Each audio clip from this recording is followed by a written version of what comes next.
विनीता,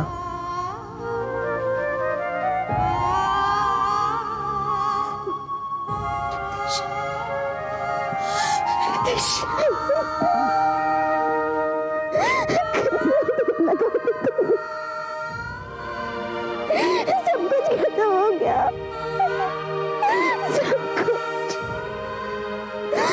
मेरे सारे सपने बिखर गए। मैं क्या करूं? बेटा संभालो अपने आप को। मैं आ गया हूं ना, सब कुछ ठीक हो जाएगा। कुछ भी ठीक नहीं होगा रितेश, अब कुछ ठीक नहीं होगा। सारी रोशनी बुझ गई है और अब यह अंधेरा मुझे जिंदगी भर को चलता रहेगा। नहीं विनीता, देखो मैं कह रहा हूं ना, मेरा विश्वास करो। मैं पापा से बात करूंगा, मम्मी को समझाऊंगा। मेरा बच्चा भी मिल जाएगा तुम्हें। मैं उस डॉक्टर पराशर से जाकर मिलूंगा, जीना हराम कर दूंगा उसका। उस औरत को भी ढूंढ निकालूंगा मैं, केस कर दूंगा उस पर। तुम मेरा बच्चा मुझे ला कर दोगे? Promise me Ritesh, please. Ritesh, अगर मुझे मेरा बच्चा नहीं मिला ना, मैं मर जाऊंगी। मैं जिंदा नहीं रह पाऊंगी रितेश। मुझे कुछ नहीं चाहिए, कोई सुख नहीं चाहिए, कोई खुशी नहीं चाहिए। मुझे सिर्फ मेरा बच्चा चाहिए, सिर्फ मेरा बच्चा रितेश। ओके डॉक्टर पराशर, मैं आपसे बात करना चाहता हूँ। एक मिनट, मैं फोन पे। मैं अभी बात करना चाहता हूँ। ये क्या बदतमीजी है मिस्टर बदतमीजी? मैं इसके भी आगे बढ़ सकता हूँ, आपकी प्रैक्टिस बंद करवा सकता हूँ, लाइसेंस रिवोक करवा सकता हूँ, शहर छोड़कर जाना पड़ेगा आपको। आप प्लीज बैठिए मिस्टर। मैं यहाँ बैठने नहीं आया हूँ, जवाब मांगने आया हूँ आपसे। आपने जानते आपने क्या किया? आपने मेरी जिंदगी बर्बाद कर दी है। अगर मेरी बीवी ने कुछ कर दिया ना, तो मैं आपका जीना हराम कर दूंगा। अगर आप मेरी बात तो सुनिए, उस औरत ने आकर कॉन्ट्रैक्ट के पैसे वापस दे दिए। कॉन्ट्रैक्ट के खिलाफ उसने बच्चा देने से इनकार कर दिया। अब मेरे लिए इस बात को विनीता को बताना बहुत जरूरी था। कौन सी औरत? कौन सा कॉन्ट्रैक्ट? पैसा खाने की साजिश थी है। देखिए मिस्टर भिमानी, आप गुस्से में मेरे ऊपर इल्जाम लगा रहे हैं जो कि बिल्कुल बेबुनियाद है। अरे मैं जब आपसे कह रहा हूं, और अगर आपको फिर भी विश्वास नहीं, आप मुझ पर केस कर दीजिए और इसके बदले मैं उस औरत के ऊपर केस कर दूंगा, आपको यकीन हो जाएगा। आपके यकीन की क्या धूप चढ़ाऊंगा आपकी समाधि पर जाकर? मुझे बच्चा चाहिए डॉक्टर पराशर, मुझे उस औरत का एड्रेस दीजिए, मैं भी जाकर मिलूंगा उससे। मिस्टर भिमानी, अगर मैं आपको एड्रेस दे देता हूं तो कॉन्ट्रैक्ट टूट जाता है। कोर्ट फौरन। बाहर में क्या कोर्ट, बाहर में क्या कॉन्ट्रैक्ट? मुझे एड्रेस चाहिए अभी।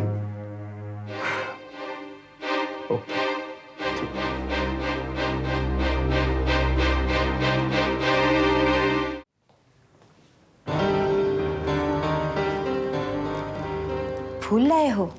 आपके लिए मम्मी जी। संभाल कर रखो, अभी तक जिंदा हूं, मरी नहीं हूं। मैंने तुमसे कहा था ना कविता, मामा को इन फूलों को देखकर मंदिर याद नहीं आएगा, उन्हें मरघट ही याद आएगा। क्यों आए हो यहाँ? आपको ये बताने कि मैं और कविता आपकी इजाजत लेने आए हैं मम्मी जी। मैंने और संदीप ने अगले महीने शादी का फैसला किया है। अगर मैंने शादी के लिए रजा नहीं दी तो शादी नहीं करोगे? आपके पास हमारी शादी के खिलाफ कोई वजह भी नहीं है मम्मी जी। राइट, और कोई खुश होने की भी वजह नहीं है। क्यों दीवार से सर पटक रही हो कविता? हमें जो बताना था वो हमने बता दिया, चलो। नहीं संदीप, मैं जाने से पहले एक रास्ता बनाकर जाना चाहती हूँ, ताकि कल को ये हमारे पास आना चाहे तो आ सकती है। नहीं कविता, इसकी कोई जरूरत नहीं है। मैं बहुत जल्द यहां से साउथ अफ्रीका वापस जा रही हूं, यहां से हार कर जा रही हूं। मैं तो यहां संदीप का भविष्य बनाने आई थी, इसी ने मुझे हरा दिया। नहीं मामा, आपके हारने की वजह आप खुद हैं, और आप यहां किस लिए आई थी ये बात भी आप ही बहुत अच्छी तरह से जानती हैं। लेकिन ये बात आपको जब तक समझ में आएगी बहुत देर हो चुकी होगी मामा, बहुत देर। चलो कविता, कविता चलो।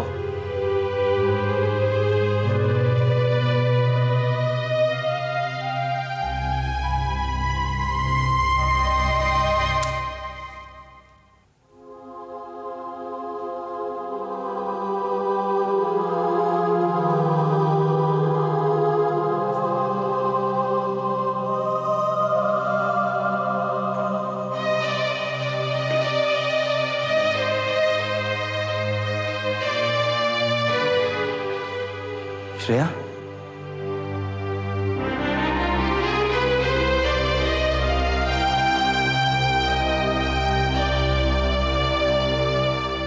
रितेश, इतने दिनों बाद आए।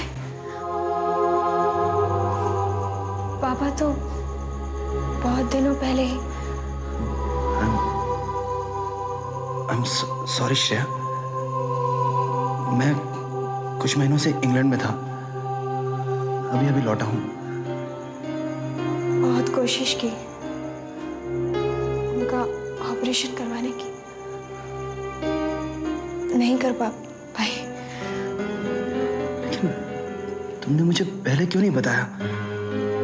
उस दिन भी जब मैं तुमसे मिला था, तुमने कहा था कि पैसों का इंतजाम हो गया है। वो बहुत पुरानी बात है रितेश। मैंने सोचा था कि किसी की खुशी का सौदा करके मैं अपनी खुशी को हासिल कर पाऊंगी, मगर नहीं कर पाई। श्रेया, इस खुशी के बदले में तो तुम्हें सारी दुनिया मिल सकती थी। अगर मुझे जरा से भी भनक होती कि वो तुम ही हो जिसकी कोख में मेरा बच्चा पल रहा है, मैं तुम्हारे लिए क्या कुछ नहीं कर गुजरता। क्या? हाँ श्रेया, तुम्हारी कोख में जो बच्चा पल रहा है वो मेरा है। इस अनफॉर्चुनेट की इस बात का पता हमें अब चला है। It's unfortunate.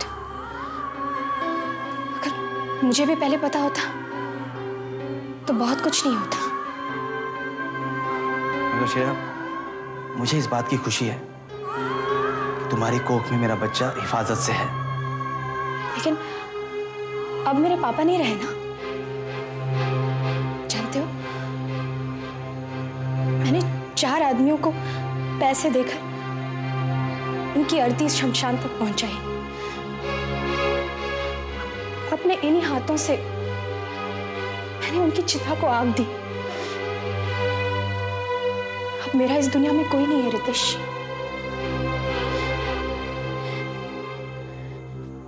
मैं इस बच्चे को किसी को नहीं दे सकती, प्लीज।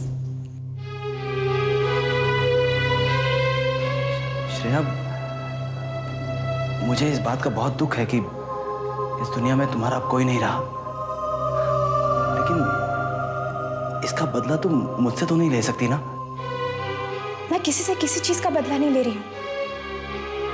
मैं तो सिर्फ अपनी जिंदगी के खालीपन को भरना चाहती हूँ, और ये खालीपन सिर्फ मेरा बच्चा ही भर सकता है। लेकिन श्रेया, ये बच्चा तो मेरा है, मेरे और विनीता का है, और इसे हमें देने का वादा किया था तुमने। मैं मानता हूं कि उस वक्त तुम ये नहीं जानती थी कि ये वादा तुम किससे कर रही हो, मगर वादा तो तुमने किया था ना। मेरी जरूरत पूरी करने का वादा तुमने भी किया था रितेश, चाहे बिना जाने, लेकिन वादा तो किया था ना। तुम जिद कर रही हो श्रेया। मैं तो सिर्फ अपना फैसला सुना रही हूं। इसे अपने पास रखने का हक है मुझे, क्योंकि ये मेरे शरीर का हिस्सा है रितेश, विनीता का नहीं। देखो श्रेया, तुम ठीक नहीं कर रही। मुझे मजबूरन कोर्ट में जाना होगा। तो जाओ, जाओ कोर्ट। मेरे बच्चे को मुझसे छीनना चाहते हो ना? छीन के दिखाओ, क्योंकि मैं खुद तो इसे देने वाली नहीं, कभी नहीं। निरंग, मैं इस मामले में किसी से भी कोई भी सलाह नहीं चाहता हूं। मैं झूठे और मक्कार लोगों को मेरे अपने घर में नहीं रख सकता।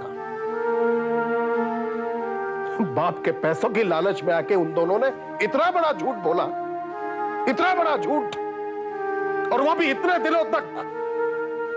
पापा जी, सॉरी, लेकिन अगर रितेश ने पैसों की लालच में आकर यह झूठ कहा होता तो मिताली या पारेख अंकल या रुचि उनका साथ क्यों देते? वो इसलिए कि ये तीनों बेवकूफ हैं। ये बेवकूफ है। और उन दोनों ने, रितिश और विनीता ने, अपने भोलेपन का नाटक करके इन्हें और बेवकूफ बनाया है। और इसमें प्रकाशन गुंडेचा का भी हाथ है। ये क्या कह रहे हैं आप? आपको किसी पर भरोसा नहीं? किसी पर भी नहीं है, किसी पर भी नहीं है। ये इतना बड़ा झूठ है कि अब तो खुद सच्चाई से भी मेरा विश्वास उठने लगा है। जानती,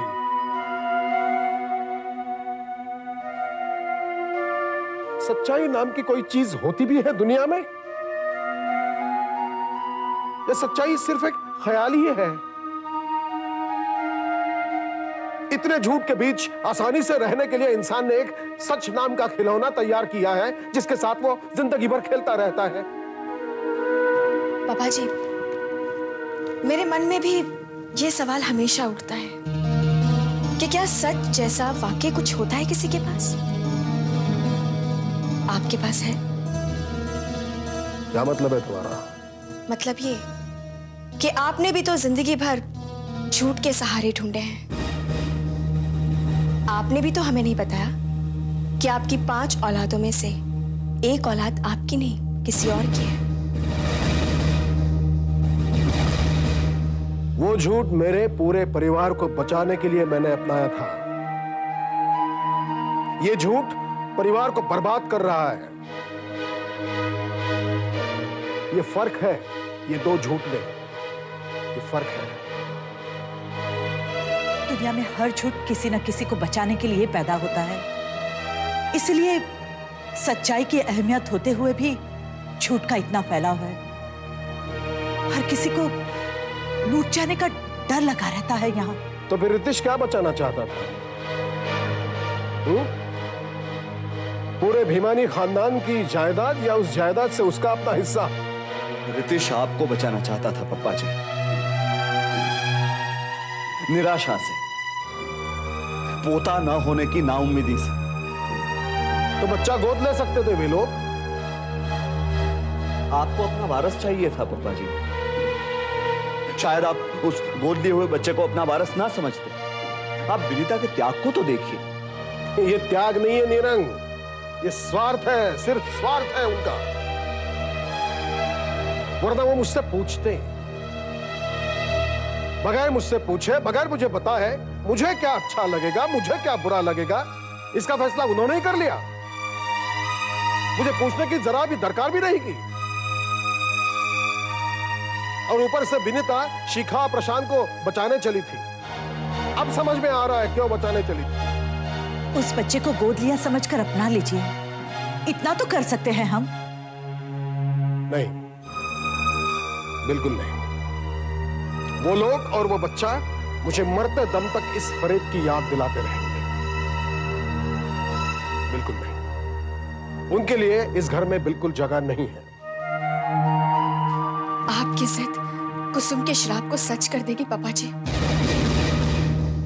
शायद श्राप इसी तरह सच होते होंगे।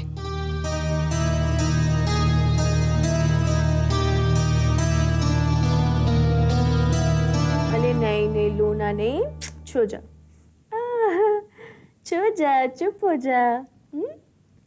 अरे बाप ले, ये तो बिल्कुल भी चुप नहीं होगा। चलो मम्मी के पास चले। आजा आजा आजा आजा, मम्मी के पास चलेगा। मम्मी के पास चलेगा। आजा। आहा, क्या हो गया? लोना बंद कर दो। ये लो शिखा, संभाल से।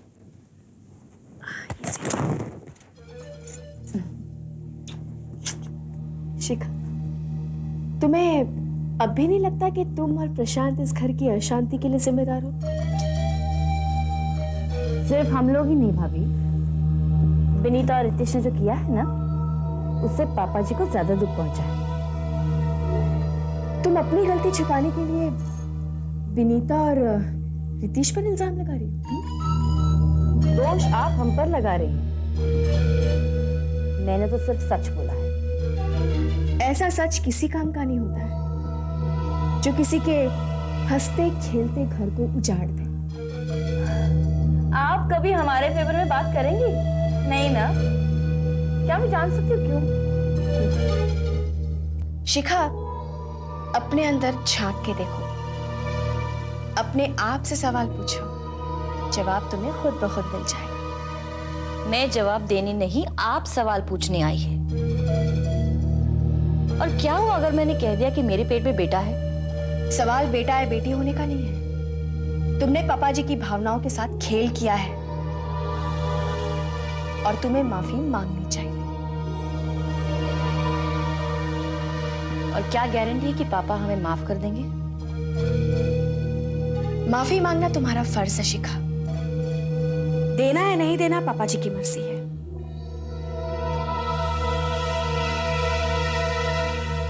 उनकी मर्जी से काफी जी लिया है हम लोगों ने। और आप चाहे तो ये संदेशा आप पापा जी तक भी पहुंचा सकते हैं। प्रशांत के साथ उन्होंने जो ज्यादती की है ना, उसके लिए अगर पापा जी हमसे माफी मांगते हैं तो हम भी पापा जी से माफी मांग लेंगे, वरना हिसाब बराबर होगा। श्रेया? श्रेया दलाल? वो हाँ वही। विनीता, उसे अपने पापा के ऑपरेशन के लिए पैसों की जरूरत थी। Very good. और तुमने ये बहाना ढूंढ निकाला उसे पैसे देने का। क्या मतलब? मतलब ये रितेश कि ये सारा नाटक करने की कोई जरूरत नहीं थी। तुम मुझे सीधे मुंह ही कह देती। इनफैक्ट मैं तो खुद कह रही थी कि हमें उसकी मदद करनी चाहिए थी। ये सारे बहाने बनाने की क्या जरूरत थी तुम्हें? बहाने? मैं बहाने बना रहा हूं विनीता? मुझे कैसे पता चलता कि वो औरत कोई और नहीं बल्कि श्रेया दलाल है? ये सारा प्रोसेस तुम्हारे सामने ही हुआ था ना? मगर मुझे ये नहीं पता था कि तुमने उसे अप्लाई करने को कहा था या नहीं। हाँ, ये बात अगर मान भी ली जाए कि मैंने उसे अप्लाई करने के लिए कहा था और वो राजी भी हो गई थी, तो फिर आज वो बच्चा देने से इनकार क्यों करेगी? ताकि मैं जलील हो जाऊं और तुम मुझे डिवोर्स देकर उससे शादी कर सको। विनीता, अगर ऐसा ही करना होता ना तो मैं तुम्हारे मुंह पर 25-50 लाख रुपया मारकर कंपनसेशन दे देता और छुटकारा पाता तुमसे। कौन रोकता मुझे? लेकिन आज क्या हुआ? मैं खुद ही अपने घर से बाहर हो गया। क्या ये भी मेरे प्लान का एक हिस्सा था? इतना कुछ करने के बावजूद तुम शक करती हो मुझ पर। बच्चा नहीं दे पाई, कम से कम अपना भरोसा तो दे दो मुझे।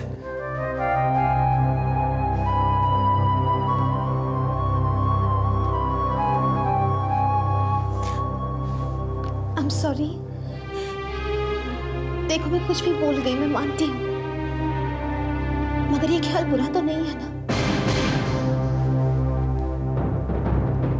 कौन सा ख्याल?